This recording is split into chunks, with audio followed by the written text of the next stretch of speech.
हम पैदा हुए, हम जीते हैं और फिर मर जाते हैं। ये ज़िंदगी के ऐसे 3 चरण हैं जो हर किसी के लिए बने हैं। इंसानों से लेकर जानवर, सबको ये चरण फॉलो करने ही होते हैं। हम पैदा कैसे हुए, ये जवाब तो आई होप आप सब जानते ही होंगे, और जो लाइफ आप अभी जी रहे हैं उसे आप महसूस कर ही रहे हैं। लेकिन मौत का क्या? मौत के बारे में आखिर हम लोग जानते कितना है? और बेशक धार्मिक किताबों में मौत से जुड़ी कई टिप्पणियां की गई हैं, लेकिन हमारी आज की इस वीडियो पे हम सिर्फ साइंटिफिक थ्योरीज पर ही नज़र डालेंगे। मृत्यु एक ऐसा विषय है जिसके बारे में हम सब ज़्यादा बात करना पसंद नहीं करते, क्योंकि हम मरने से डरते हैं। मौत को लेकर हम सबके पास सवाल तो कई हैं, लेकिन जवाब नहीं, और शायद ये इस अर्थ के सबसे रहस्यमय विषयों में से एक है। और फिर भी हम एक न एक दिन इसका अनुभव ज़रूर करेंगे। तो आइए एक बार विज्ञान की नज़रों से मौत के कॉन्सेप्ट को सही से समझने की कोशिश करते हैं। मौत के कॉन्सेप्ट को बेहतर से समझने के लिए एक नियर डेथ एक्सपीरियंस करने वाले टोनी सिसोरिया पर नज़र डालते हैं। टोनी सिसोरिया एक आर्थोपेडिक सर्जन है जिन्होंने 1994 में लगभग मौत को बहुत करीब से देखा, जब वो न्यूयॉर्क में बिजली के घातक बोल्ट से टकरा गए थे। टोनी ने खुद को पीछे की तरफ उठता महसूस किया था, और जो अगली बात उन्हें याद थी वो अपने ही शव को ज़मीन पर पड़ा हुआ देख रहे थे। एंड अकॉर्डिंग टू टोनी, वो वहाँ खड़े थे और एक औरत को उनके शरीर पर CPR करते हुए देख रहे थे।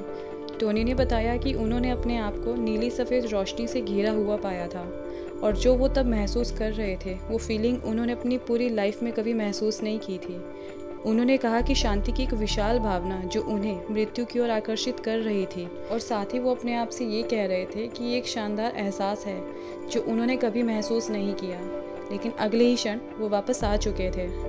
ये वो एक्सपीरियंस था जो टोनी ने महसूस किया था। मगर अब देखते हैं कि साइंस इसे किस नज़र से देखता है।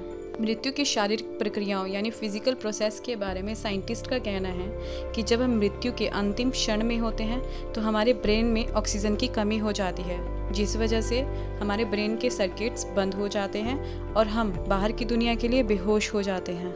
According to doctor Neena O'Connor, मौत आने से पहले व्यक्ति की सांस अनियमित और असामान्य रूप से उथली और गहरी हो जाएगी।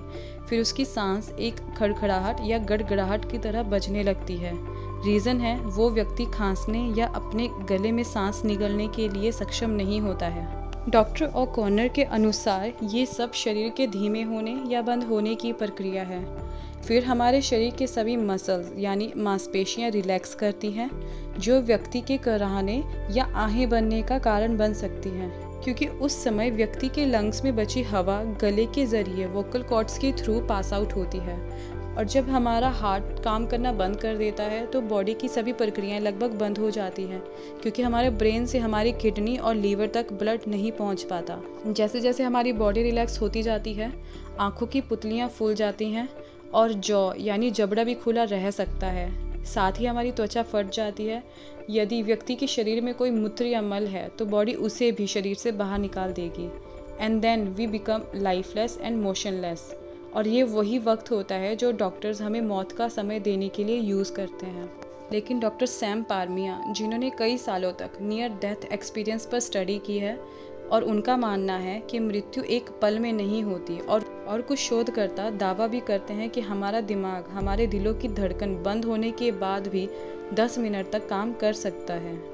मौत के पहले घंटे के अंदर हमारा शरीर डेथ चिल या एल्गोर मोर्टिस का अनुभव करना स्टार्ट कर देता है। ये तब होता है जब हमारी डेड बॉडी अपने सामान्य टेम्परेचर से ज़्यादा ठंडी हो जाती है, और इसके कुछ घंटों के बाद शरीर के उन हिस्सों में खून जमा होना शुरू हो जाता है जो ग्रेविटी के कारण ज़मीन के सबसे करीब होते हैं। इसे लिवोर मोर्टिस के नाम से भी जाना जाता है। रिगर मोर्टिस यानी कठोर मोर्टिस नाम की प्रक्रिया, जो कि मृत्यु की 3rd स्टेज होती है, के दौरान मृत्यु के कुछ घंटों के बाद शरीर के अंग और जॉइंट्स अकड़ने लग जाते हैं, और जब शरीर अधिक कठोर हो जाता है तो घुटने और कोहनी लचीले हो जाएंगे, और साथ ही हाथों और पैरों की उंगलियां टेढ़ी भी हो सकती हैं। लेकिन लगभग 12 घंटे के बाद कठोर मोर्टिस की प्रक्रिया रिवर्स होने लगती है, और इस रिवर्सल पीरियड के दौरान त्वचा कसने और सिकुड़ने लगती है, जिससे ये भ्रम पैदा हो सकता है कि व्यक्ति के बाल, नाखून या दांत विकसित हो रहे हैं। दोस्तों, ज़िंदगी जो हमें मिली है उसे तो हम सब समझ ही चुके हैं कि एक इंसान इस दुनिया में कैसे आया, लेकिन हम मृत्यु के कॉन्सेप्ट को कभी भी इतने आसानी से नहीं समझ पाएंगे जब तक हम उसे खुद महसूस ना करें। तो मतलब आपको मौत को बेहतर से समझने के लिए इसे महसूस करना होगा, एंड आई एम श्योर वो आप नहीं करना चाहेंगे।